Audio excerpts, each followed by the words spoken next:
Guten Tag, meine Freunde, or as they say in Vienna, Servus. Welcome to the life of Wolfgang Amadeus Mozart, or Wulferl as my family called me.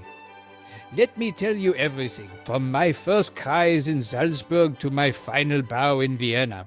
Don't worry, it's a lively tale, much like my music. Were you expecting a solemn and disarming Mozart, surrounded by an aura of untouchable genius? Well, you have come to the right place, because I am both. A genius, yes, but also a man who enjoys a good joke and a bit of chaos. But who was Mozart, really? I think I have earned this third-person reference, don't I? Anyway, what was my life like beyond notes and scores? Today, I want you to join me on a journey through my story, a life full of triumphs, challenges, laughter, and, yes, some drama too. First of all, yes, I am like that. Let's just say that Mother Nature decided to concentrate all her effort on my brain and fingers, leaving my height to be, let's just say, modest. I am small, thin, with big, bright eyes that seem to always be looking for the next great composition, or perhaps the next game. My hair used to be perfectly powdered for important parties. Why? Because fashion rules and a genius must be up to par, right? Constanze loved it. My personality? Now we enter exciting territory. I am a free spirit, full of ideas and jokes. My mind is always racing like a fast-paced minuet. One moment I am composing a symphony, and the next, writing a letter full of scatological jokes. Don't take this the wrong way. It's not that I'm not serious. I just see life as a theater, and every scene deserves a pinch of humor. I also have a passionate heart. My music is born from a mix of love, curiosity, and a deep desire to connect with others. I work like crazy, but I also live like crazy. Parties, friends, balls. And although I don't always manage money well, yeah, that's my Achilles heel, I never skimp on generosity or desire to enjoy life. In short, I'm a small man with a big presence, a quick mind, and a heart that beats to the rhythm of an opera. So let me tell you my story. Oh, and don't miss my review of the movie Amadeus or the outtakes at the end of the video. It all begins on January 27th, 1756 in Salzburg, a small town in Austria. I was born into a family where music was the bread and butter. My father, Leopold Mozart, was not only an excellent violinist, but also a brilliant teacher. He wrote a famous violin manual, Versuch einer gründlichen Violinschule, which is still used today. From a young age, I was surrounded by music. My older sister, Maria Anna, or Nana as we called her, was also very talented. I remember her practicing the harpsichord, while I, as a baby, drummed on the table trying to imitate her. Leopold quickly noticed my talent. At the age of 3, I could already play the harpsichord, and at the age of 5, I composed my first piece. I still have those first manuscripts, and what funny scribbles I made at that time. When I was 6, my father decided to show my talent to the world. Thus began one of the most exciting stages of my life, our tours through Europe. First we visited Munich, then Vienna, and soon after we embarked on a more ambitious tour through Paris, London, Italy, and many other cities. Imagine this, a little boy playing before kings, nobles, and aristocrats, astonishing everyone with my skill. But let me tell you, being a child prodigy wasn't all glitter and glory. Long hours on the road, freezing inns, illnesses, it was exhausting. Yet every hardship melted away when I touched the keys. Music was my refuge, my joy. I composed my first symphony at 8. By 11, I wrote my first opera, Apollo et Hyacinthus. People were astonished. But for me, it was just the beginning. I especially remember our stay in London, where I met Johann Christian Bach, the youngest son of the great Johann Sebastian Bach. He taught me a lot about composition and the art of improvisation. I was also fascinated by the music of Handel, whose greatness shaped my style. In Italy, I received my first major opera commission, Mithridate, Re di Ponto. I was only 14, but I worked as if I had the experience of a maestro. The work was a success, and my name began to resonate in the most important musical circles. After years of playing, we returned to Salzburg. My father was eager for me to accept a stable position at the court of Prince Archbishop Colloredo. But how could a free spirit like mine accept orders from someone who did not understand art? Don't get me wrong, Salzburg was my home, but I felt I could not go there. So, after years of tensions with Colloredo, I decided to leave. My destination was Vienna, a city full of opportunities, challenges, and, above all, independence. Vienna was a time of triumphs. My operas, the abduction from the Seraglio, and the marriage of Figaro took the city by storm. Audiences loved my ability to mix humor with deep emotion.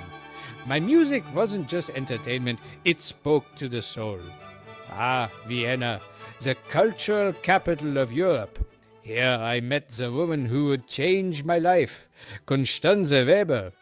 Our relationship was passionate, full of ups and downs, but always based on love and complicity. We married in 1782, and she became my muse and unconditional support. In Vienna, I composed some of my most iconic works, The Marriage of Figaro, Don Giovanni, and The Magic Flute. Each of these operas represented a part of me. The Marriage of Figaro was a satire on social classes, Don Giovanni a reflection on morality, and The Magic Flute, a hymn to wisdom and true love. But life in Vienna was not always easy. It was full of ups and downs. Although I could write a symphony in my head while playing billiards, yes, that was one of my hobbies, I was not always good with money. Let's just say that I enjoyed life too much. Who could blame me? The parties, the food, the friends, and my dear Constanze. Yes, we got married despite my father's disapproval, and we shared wonderful times together, although also difficult times.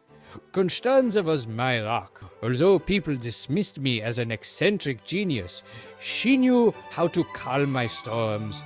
And yes, she also knew how to laugh at my jokes, which, I admit, were sometimes a bit scatological. My dear sense of humor. I can't help it. It was part of my essence. Oh, I almost forgot. My starling. Yes, I had a pet starling. I taught it to sing a fragment of one of my concerts. It was a very talented bird. When it died, I even wrote a poem in its memory. In 1791, I felt a mixture of renewal and exhaustion. That year, I premiered The Magic Flute, one of my most beloved works. It was a different opera, full of Masonic symbolism and messages of hope. However, I also received a mysterious commission to compose a requiem. A masked man appeared at my door, asking me to write this mass for the dead. To this day, some believe it was a harbinger of my own death. I worked tirelessly on the requiem, even as my health declined. My wife Constanze did her best to look after me, but eventually my body could take no more.